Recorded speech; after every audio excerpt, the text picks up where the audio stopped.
Vamos a meditar en la palabra de Dios de manera breve. Para ello nos acompañan en Génesis capítulo 8.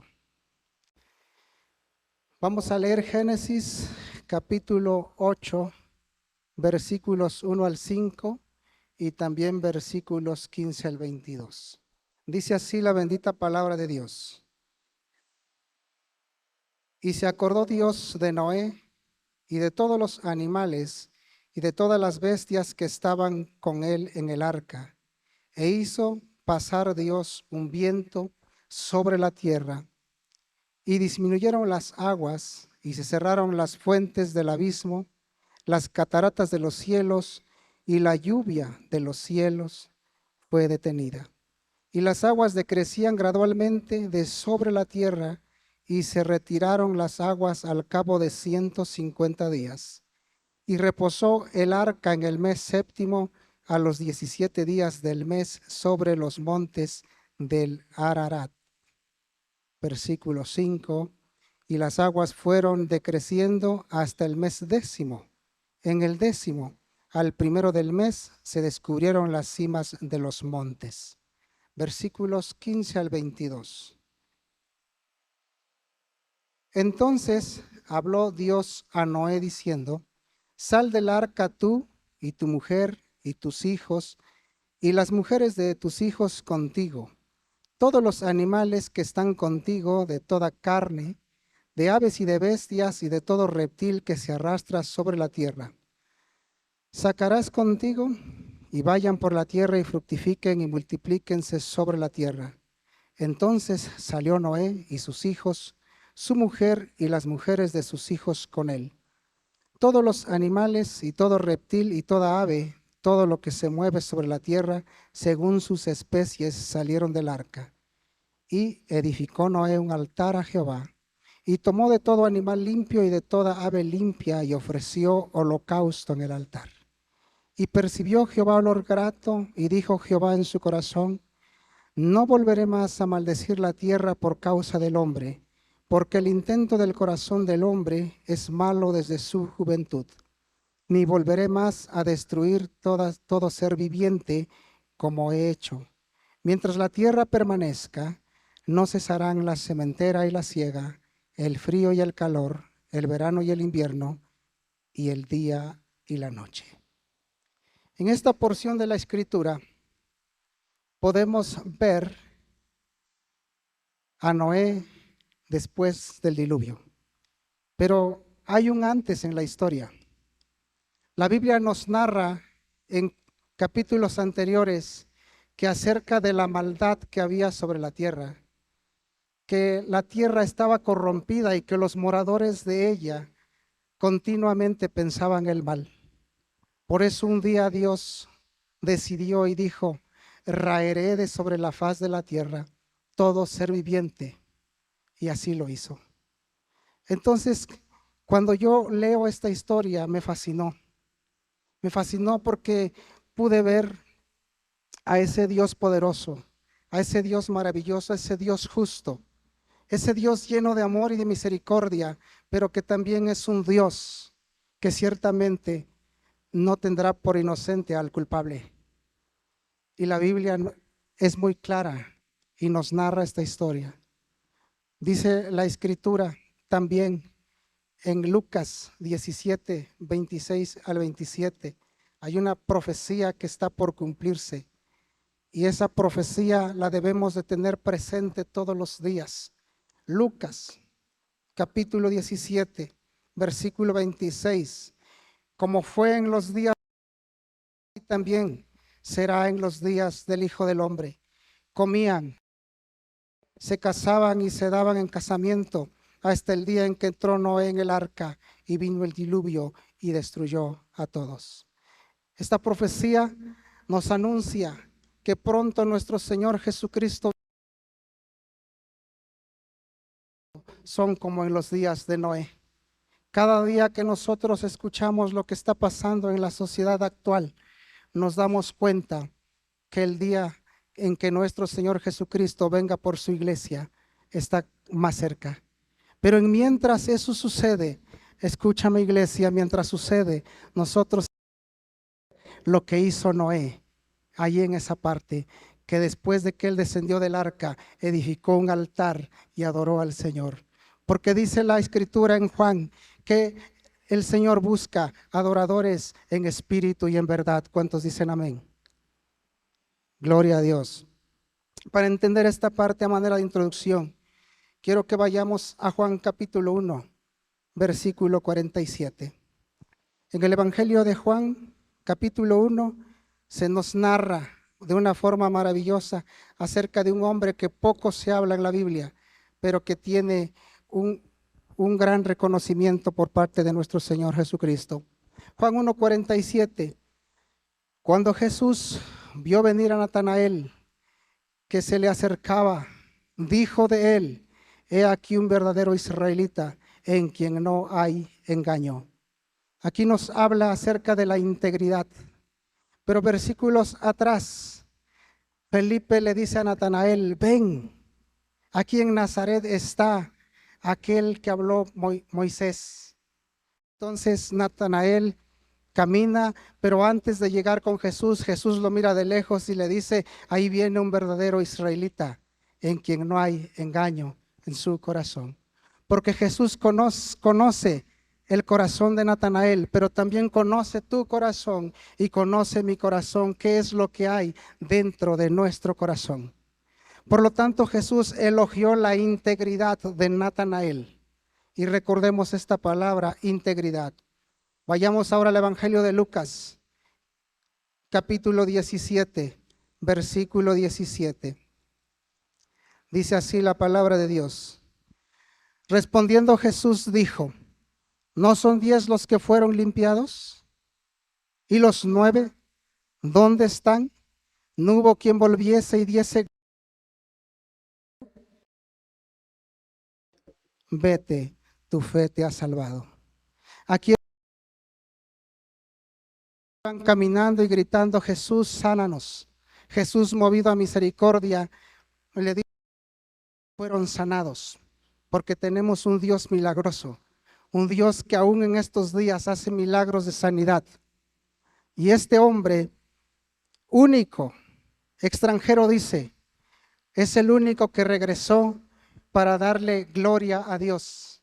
Por lo tanto, Jesús reconoce aquí la gratitud de ese hombre que había recibido sanidad. Acordémonos de la palabra gratitud. El Evangelio de Marcos también nos narra otra maravillosa historia, capítulo 12, versículos 43 y 44. Mire lo que dice Marcos. Entonces, llamando a sus discípulos, les dijo: de cierto os digo que esta viuda pobre echó más que todos los que han echado en el arca, porque todos han echado de lo que les sobra, pero esta de su pobreza echó todo lo que tenía, todo su sustento. Esto habla de la liberalidad. ¿Y qué es la liberalidad? Es dar sin esperar nada a cambio. Entonces esta viuda echó todo lo que tenía, y no es que haya echado mucho, no es que haya ofrendado mucho dinero, mucho recurso, sino que echó aún lo de su sustento, dice. ¿Qué es lo que vio Jesús? Vio el corazón de la mujer que estaba ofrendando. Por eso yo digo cuán importante es cuando nosotros traemos ofrendas a Dios, cómo está nuestro corazón al dar la ofrenda al Señor. Aquí se reconoce la liberalidad de la mujer. Pero vamos a Mateo, capítulo 8, versículo 8. Mateo 8, 8. Nos dice así la Escritura, hasta versículo 10. Respondió el centurión y dijo: Señor, yo no soy digno de que entres bajo mi techo. Solamente di la palabra y mi criado sanará. Porque también yo soy hombre bajo autoridad y tengo bajo mis órdenes soldados. Y digo a este: ve y va, y al otro: ven y viene, y a mi siervo: haz esto, y lo hace. Al oírlo Jesús se maravilló y dijo a los que le seguían: de cierto os digo que ni aun en Israel he hallado tanta fe. Este centurión tenía una fe maravillosa que Jesús mismo reconoció y elogió la fe del centurión. Vimos 4 aspectos, 4 características. Cada personaje del que hemos leído tenía una característica. En el primero, acerca de Natanael, hablamos de la integridad del corazón de Natanael. En el segundo pasaje, del leproso que fue curado, que fue sanado, vimos su gratitud porque regresó a reconocer a su Dios y a glorificar a Dios. En el tercer personaje, de la viuda que ofrendó, vimos la liberalidad de la mujer, que esto significa que dio sin esperar nada a cambio. Y el cuarto, que es del centurión, vimos la fe. Y estas 4 características representadas en diferentes hombres se cumplen en Noé, que es del que vamos a hablar hoy. Se cumple en Noé. Por lo tanto, volvemos a Génesis capítulo 8, lo acabamos de leer, pero solamente nos vamos a ir al versículo 20. Dice versículo 20, y edificó Noé un altar a Jehová, y tomó de todo animal limpio y de toda ave limpia, y ofreció holocausto en el altar. 2 puntos vamos a abordar solamente. La ofrenda que agrada a Dios es aquella ofrenda que mueve nuestro corazón. La ofrenda que agrada a Dios es aquella ofrenda que mueve nuestro corazón. Noé permaneció en el arca junto con todos los animales mientras el diluvio se efectuaba.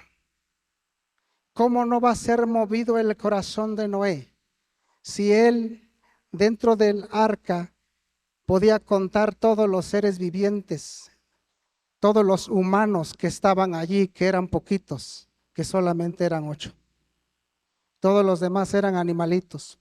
Y él pudo ver cómo todas las personas que estaban cerca de él, a causa del diluvio, a causa de la lluvia, poco a poquito, fue inundando la tierra, y también vio cómo estas personas murieron.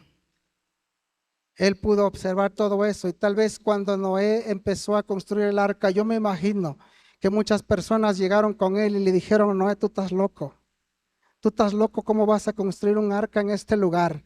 Nunca ha llovido, no va a llover. Pero Noé decía: yo creo lo que mi Dios dice. Y así nosotros, puede que haya personas que nos digan cierta palabra o que quieran desanimarnos. No crea usted lo que diga el hombre, crea lo que Dios dice, aunque nos tachen de loco. En el Evangelio nosotros encontramos que dice que para muchos son locura la palabra de Dios, pero para nosotros es poder para salvarnos. ¿Cuántos dicen amén? Gloria a Dios.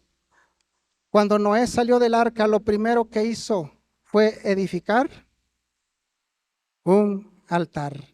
Entonces, cuando él edificó el altar y presentó una ofrenda de sacrificios al Señor, ¿qué características tenía esta ofrenda? La Biblia nos narra que una de las características que tenía es que esta ofrenda es que fue una ofrenda santa, porque tomó de todo animal limpio, según está escrito en la ley de Moisés. De los cuadrúpedos, él tomó los cuadrúpedos rumiantes con pezuña hendida, y de las aves tomó aquellas aves con pluma y que eran granívoras, que comían puros granos. Noé no agarró cualquier animal para ofrecer, no el que se le atravesó o el que quiso. Escogió todo animal limpio, todo animal sin defecto, todo animal que no tenía ni siquiera una mancha, todo cordero limpio. Por lo tanto, creemos que la ofrenda que ofreció Noé fue una ofrenda santa. Y cuando nosotros traemos ofrenda a nuestro Dios, también tiene que ser una ofrenda santa. No es lo que agarremos, lo que querramos o lo que imaginemos, sino que debemos de estar conscientes que a quien nosotros tributamos es un Dios santo, un Dios que vive en santidad. No ofreció ningún animal impuro, no ofreció animales con defectos. La ofrenda de Noé fue una ofrenda que fue ofrecida en la hermosura de su santidad. Hace rato adorábamos al Señor y creímos y seguimos creyendo que es en la presencia de Dios en donde nosotros estamos seguros. Que es cuando nosotros estamos delante de los pies de nuestro Señor entregando todo lo que somos y reconociendo que es el único dueño de nuestra vida y que puede disponer de nosotros. Entonces es cuando estamos ofrendando en santidad. La segunda característica fue una ofrenda abundante, porque dice la Escritura que tomó de todo animal limpio 7 parejas. No agarró 1 ni 2, fueron 7 parejitas, 7 parejas. Entonces esto nos demuestra que la ofrenda que ofreció Noé fue una ofrenda abundante. Y el Señor se agradó de aquella ofrenda santa y abundante. Nosotros somos hijos de Dios.